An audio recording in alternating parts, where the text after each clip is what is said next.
باب صفة الجنة وأهلها الفصل الأول عن أبي هريرة رضي الله تعالى عنه قال قال رسول الله صلى الله تعالى عليه وسلم قال الله تعالى أعددت لعباد الصالحين ما لا عين رأت ولا أذن سمعت إلى آخره متفق علیہ او کما قال النبی صلی اللہ تعالی علیہ وسلم۔ آج میری کچھ باتیں حقوق العباد کے اوپر ہیں، جو اکثر دروس کے اندر ہم معاملات اور حقوق العباد کی باتیں کرتے ہیں، لیکن ہم مسلمان بدقسمتی کے ساتھ اس چیز کی طرف نہیں آتے جس چیز کی طرف آنے کی ضرورت ہوتی ہے۔ یہ نہ آنا نفس اور شیطان کی وجہ سے ہے، اور ہمارا ایمان اتنا کمزور ہے کہ ہم اپنی تصحیح اور اپنی اصلاح کی فکر نہیں کرتے۔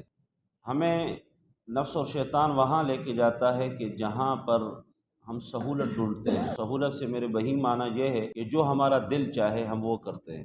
دیکھو، دنیا کے اندر سب سے زیادہ اہم معاملات ہیں حقوق العباد۔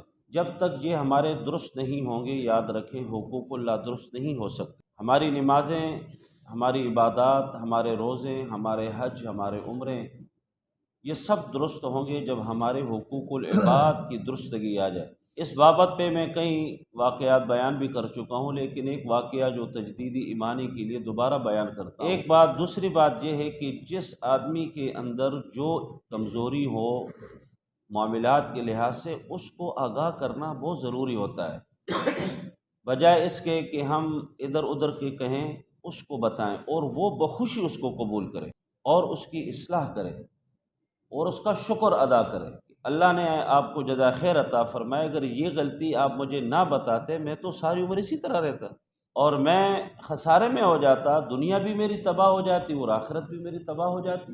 تو لہٰذا اس کا شکر ادا کرنے کے بجائے ہم کیا کرتے ہیں، اس کے مد مقابل میں کھڑے ہو کر اس کی عفت اور اس کی عزت اور اس کے پیچھے وہ باتیں کرتے ہیں جو انسان کیا، اللہ معاف فرمائے، اور کوئی مخلوق بھی سننے کے لیے تیار نہیں ہو۔ معلوم ہوا ایمان کمزور ہے ہمارے اندر ایمان کی کمزوری ہے۔ میں سب سے پہلے اپنے آپ کو کہتا ہوں، فرشتے نہیں، ہم انسان ہیں، ہو جاتی ہے فوراً بتایا کرو، وہ خوشی قبول کرنی چاہیے مجھے اس بات، اور میں بجائے اس کو دعا دوں کہ اللہ اس کے ساتھ تو بہت بھلائی کا کام کر، بھلائی کا معاملہ فرمائے کہ اس نے مجھے اتنی بڑی غلطی سے آگاہ کر دیا، مجھے تعصب نہیں کرنا چاہیے۔ لیکن ایک بات یہ ہے کہ آج کل اللہ معاف فرمائے، ہم ہٹ درمی، تعصب، حسد کے میدان میں بہت زبردست قسم کے دوڑتے ہیں۔ ہمیں بہت زبردست دوڑنا آتا ہے، حسد کرنا ہم بہت زبردست اچھے سمجھتے ہیں، تعصب ہم اچھے سمجھتے ہیں، اور کسی کی عفت اور عزت کو چھالنے پہ ہم نے اعلیٰ قسم کی جو ہے نا وہ ڈپلومہ حاصل کیا ہوتا ہے۔ غلط بات ہے، بہت غلط بات۔ امام بخاری رحمۃ اللہ علیہ کا واقعہ ہم نے، آپ نے بھی علماء کرام سے سنا، کئی بار میں پڑھا بھی، بتا بھی چکا ہوں، دوبارہ پھر بھی تجدید ایمانی کے لیے سناتا ہوں۔ ایک دفعہ کشتی پہ سفر کر رہے تھے، کہیں دوسرے علاقے جا رہے تھے، تو ایک ڈاکو بھی بیٹھ گیا ان کے ساتھ۔ امام بخاری رحمۃ اللہ علیہ کے پاس ایک تھیلی تھی جس میں بڑی اشرفیاں تھیں، پیسے تھے اس میں، اپنی ضروریات کے لے کے جا رہے تھے۔ اس ڈاکو نے اس تھیلی کو دیکھ لیا کہ امام صاحب کے پاس تھیلی ہے، اس کے ارادے بدل گئے۔ اب یہ اس سوچنے لگا کہ یہ کیسے حاصل کیا جائے، کیونکہ جو سٹاپ تو ہے ہی نہیں کہ کدھر رک جائے کشتی اور کوئی اوپر ہو جائے، نیچے آ جائے، یا کوئی اگر جیب ہاتھ میں ڈالے گا تو سب نظر آ رہے ہیں، گنے چنے آدمی بیٹھے ہیں، چوری ہو ہی نہیں سکتی۔ تو شیطان نے اس کے دل اور دماغ میں ایک ہیلا بنا دیا کہ تم شور شرابہ کر لو کہ مجھ سے تھیلی گم ہو گئی ہے، اور اس میں بڑی اشرفیاں تھیں، پیسے تھے، اس ہیلے سے، اس بہانے سے یہ تھیلی مجھے مل جائے گی، میرے مزے ہو جائے گی۔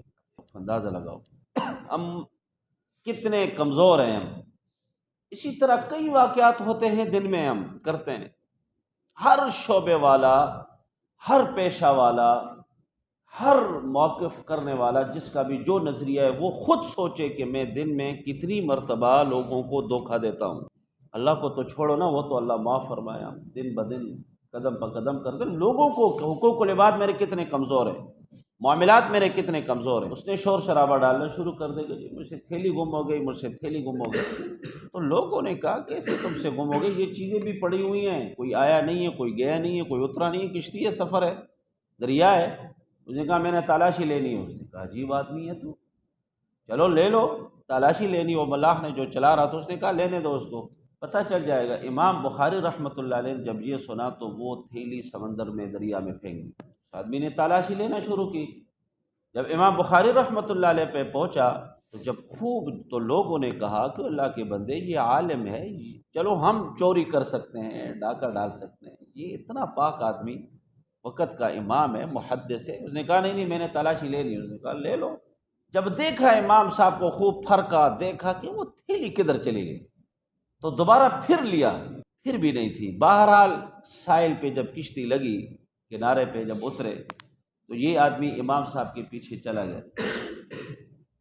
جب کافی دور گیا تو اس نے کہا جی بات اس طرح ہے، آپ کو پتہ ہے، مجھے پتہ ہے اور اللہ کو پتہ ہے کہ وہ تھیلی میری گم نہیں ہوئی تھی اور میں جھوٹ بول رہا تھا، لیکن یہ بتاؤ کہ وہ گئی کہاں، آپ کے پاس تھی، میں نے خود دیکھا ہے۔ امام بخاری رحمۃ اللہ علیہ نے تبسم فرمایا اور کہا کہ اس تھیلی کو میں نے دریا میں پھینک دی۔ اس نے کوئی یہ کیوں، اتنے بڑے پیسے تھے اس میں۔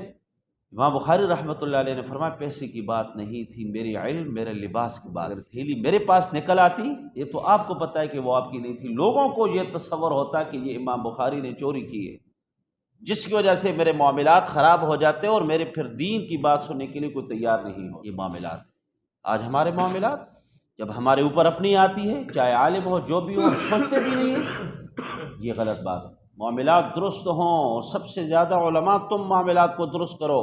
تمہارے معاملات عوام کے ساتھ کیسے ہیں، مقتدیوں کے ساتھ کیسے ہیں، گھروں میں کیسے ہیں۔ دنیا چند روز کی زندگی، لوگ تم سے بدظن بھی بہت زیادہ ہوں گے اور متاثر بھی بہت زیادہ ہوں گے۔ دنیا کی تھوڑی سی لالچ کی وجہ سے ہم اپنے علم کو بہا دیتے ہیں۔ اپنے یہ بھی یاد رکھو، مجھ سے اللہ یہ نہیں پوچھے گا کہ آپ نے درس حدیث دیا یا نہیں دیا، مجھ سے نہیں پوچھے گا، ٹھیک ہے؟ وہاں میرے درجات ہوں گے، اگر میں نے دین کا کام کیا میرے وہاں پر درجے ہوں گے، نہیں کیا تو میرے اپنے اعمال ہیں۔ لیکن اللہ یہ پوچھے گا کہ تیرے معاملات خراب تھے، تو نے اپنے معاملات کی درستگی کیوں نہیں کی، یہ پوچھا جائے گا مجھ سے، اور بارے میں نہیں پوچھا جائے گا کہ تو نے پگڑی کیوں نہیں باندھی اور تو نے درس کیوں نہیں دیا، تو نے طلباء کو سبق کیوں نہیں پڑھایا، تو مدرسے کیوں نہیں گیا، تو نے امامتی کیوں نہ اس کے بارے میں مجھ سے سوال نہیں کیا جائے گا۔ جو سوال پوچھے جائیں گے وہ یہی ہوں گے کہ تیرے معاملات، تیرا کردار، تیرے حقوق لوگوں کے ساتھ کیسے تھے، گھروں کے اندر کیسے تھے، اور تو خود کیسے تھا، یہ پوچھا جائے گا۔ اور جس کے لیے ہم کوئی بھی تیار نہیں ہے، ناراض نہیں ہونا، ہمارے معاملات کمزور ہیں۔ علماء تم بھی اپنے معاملات کو درست کرو۔ دور حاضر میں یہ پچھلے دفعہ ایک نے کہا ہوا تھا، کسی نے میں اس چیز سے نہیں کرتا، میرے اندر کمزوری بتایا کرو، اور میں اپنے آپ کو یہ نہیں، میں تو اللہ معاف فرما، کچھ بھی نہیں ہے، کچھ بھی ہم کیا ہے، انسان کیا ہے، کھانا بڑا معقولہ ہے۔ ایک آدمی دوسرے سے کہہ رہا تو مجھے نہیں پہچانتا میں کون ہوں، اس نے کہا مجھے پتہ ہے کہ تو 2 3 4 سیر کی کاذورات گندگی اپنے پاخانے میں گھماتا پھراتا ہے، یہی ہے نا، اور کیا ہے، کیا اوقات ہے تیری، تو ایک غلیظ نطفے سے پیدا ہوا، یہی ہے نا تو، اور کیا ہے، کچھ بھی نہیں ہے۔ کمزوری ہو واضح آ کر بتا دیا کرے، یہ کمزوری ہے اور بخوشی ہمیں قبول کرنی چاہیے۔ کمزوری ہے تو دور کریں، ہم یہاں دور ہو سکتے ہیں، آخرت میں نہیں ہوگی۔ ایک اور واقعہ سنا تو پھر دعا کرتے ہیں۔ ایک عالم تھا، بزرگ تھے، وہ کہیں گئے تھے، اس نے ایک سوئی عاریتن اجرت پہ لے لی اپنے ہاں کپڑے سلانے کے لیے، وہ بھول گیا۔ ایک سوئی کی قیمت آج کل کیا ہے، آج کل کیا ہے، 1 روپے 2 روپے 3، اس وقت کیا ہو، اس کی قیمت نہیں ہے اس کی۔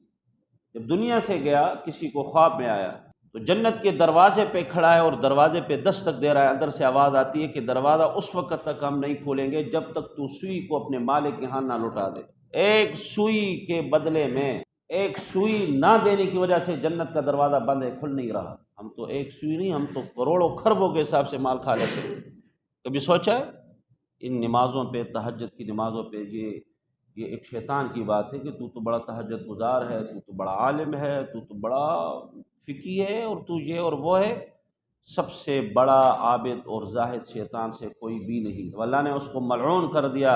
معاملات اس کے خراب تھے، کیسے خراب تھے، انا خیر منہ، معاملات خراب تھے اللہ کے ساتھ۔ اللہ نے فرمایا فخرج نکل دے۔ میرے عزیزان مکرم، آج ہمارا درس حدیث ہے، یہ معاملات کو درست کریں، اور معاملات کی درستگی یہ کہ کسی کو ہم تکلیف نہ دیں، یہاں تک کہ چیونٹی کو بھی نہ دیں، ہم ایک مکھی مچھر کو بھی ہم تکلیف نہ دیں، یہ معاملات۔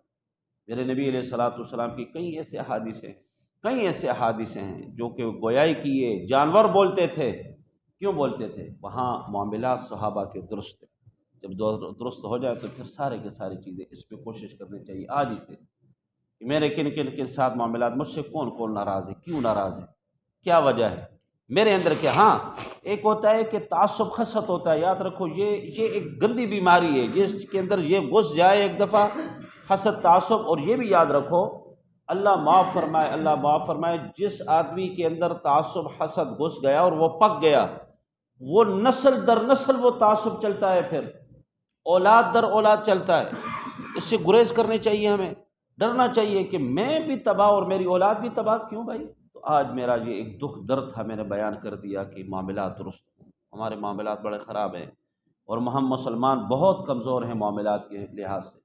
نمازیں ہمارے ٹھیک ہیں، بہت اچھی پڑھتے ہیں، بڑی بڑی رکعتیں بھی کرتے ہیں، اچھی بات ہے، بڑے دروس بھی دیتے ہیں، اچھی بات ہے، بڑے بڑے اپنے آپ کو فقی بھی کہتے ہیں، اچھی بات ہے، لیکن معاملات جب خراب ہے تو کیا کریں؟ اور جب معاملات خراب ہو، یاد رکھو پولیس رات میں بھی مشکل، میزان میں بھی، اور سب سے بڑی قبر میں بھی مشکل ہے ہمارے لیے۔ اللہ مجھے بھی اور آپ کو بھی معاملات کی درستگی عطا فرمائے، اور اللہ ہمارے ساتھ رحمت والا معاملہ